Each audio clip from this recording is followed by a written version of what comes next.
Vamos a imaginarnos un mundo sin mapas, un mundo donde el lejano oriente era poco más que una leyenda. Bueno, pues en ese mundo, un joven mercader de Venecia está a punto de empezar un viaje que va a cambiarlo todo. No solo su vida, sino la manera en que Occidente iba a ver el planeta para siempre. Su nombre, claro, era Marco Polo. Pero ojo que su historia es tan increíble como polémica. Y aquí es donde nos plantamos y hacemos la pregunta clave que va a guiar todo esto. ¿Fue Marco Polo el viajero más grande de su tiempo? ¿O quizá el narrador de la mentira más espectacular de la historia? Para entender la auténtica barbaridad que fue su viaje, primero tenemos que hacer las maletas nosotros también y viajar un poco en el tiempo. A ver, ¿cómo era el mundo en el siglo XIII? Lo que vemos aquí es un contraste brutal. Por un lado tenemos a una Europa hecha a pedacitos, con reinos feudales, un comercio que era una auténtica aventura de riesgo y un conocimiento de Asia, vamos, casi nulo. Y por otro, el gigantesco e unificado imperio mongol, que básicamente dominaba todo el cotarro en Eurasia.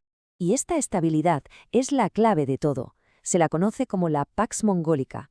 Fue este tiempo de relativa paz y seguridad, impuesto a la fuerza por los mongoles, lo que de repente hizo posible que gente como los Polo pudieran cruzar distancias que hoy nos parecen enormes. Sin esto, su viaje habría sido sencillamente imposible. Y en este mundo entra en escena nuestro protagonista.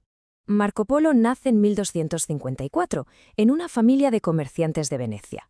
Y con solo 17 años, 17 en 1271, se apunta con su padre y su tío a un viaje que le iba a cambiar la vida para siempre. Ahora, lo interesante de verdad de esta parte es la ruta. Es que no fue un crucero de placer, ni mucho menos. Fue una travesía por tierra épica. Cruzaron el Mediterráneo, Persia, las acojonantes montañas del Pamir y luego el desierto del Gobi. Un viaje de años lidiando con climas extremos y peligros por todas partes. Y no fueron de visita un fin de semana. Pasaron un total de 24 años en Asia. Pensemos un segundo en esto, casi un cuarto de siglo fuera de casa, metidos de lleno en una cultura que no tenía nada que ver con la suya. Al final consiguen llegar a la corte de Kublai Khan, que era nieto del mismísimo Gengis Khan, y vamos, uno de los tíos más poderosos del planeta. Y según cuenta el propio Marco, se puso a trabajar para el emperador como funcionario y enviado especial. Y lo que él decía que vio allí, pues para un europeo de la época sonaba a ciencia ficción. Hablaba de papel moneda, algo impensable en Europa.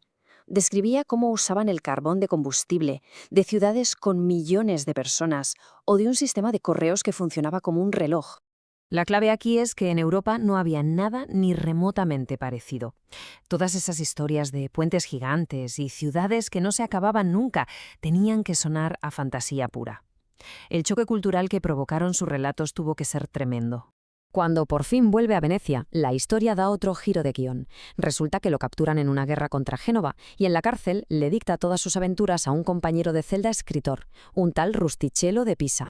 Y de ahí sale Il Milione, el famoso libro de los viajes de Marco Polo. El libro corrió como la pólvora por toda Europa, contando todas las riquezas y maravillas de Oriente. Y claro, provocó dos cosas, un asombro total y a la vez muchísimas dudas. Y esto nos lleva de cabeza al meollo de la cuestión, al gran debate histórico. ¿Cuánto de lo que contó era verdad y cuánto era, bueno, imaginación o una buena exageración? Esta es la pregunta que ha estado persiguiendo su figura durante siglos. ¿Fue un testigo fiel o un cuentista de primera? Vamos a ver qué pruebas hay, a favor y en contra. A ver, esta tabla lo resume muy bien. Los que dudan de él señalan cosas muy raras. Oye, ¿cómo es que no hablas de la Gran Muralla? O del té. No usas casi palabras chinas. Pero claro, los que le defienden dicen, bueno, es que la muralla de entonces no era la de ahora. Y muchos detalles que das sobre cómo funcionaba el imperio mongol son increíblemente exactos. Incluso parece que hay documentos chinos que podrían estar hablando de él.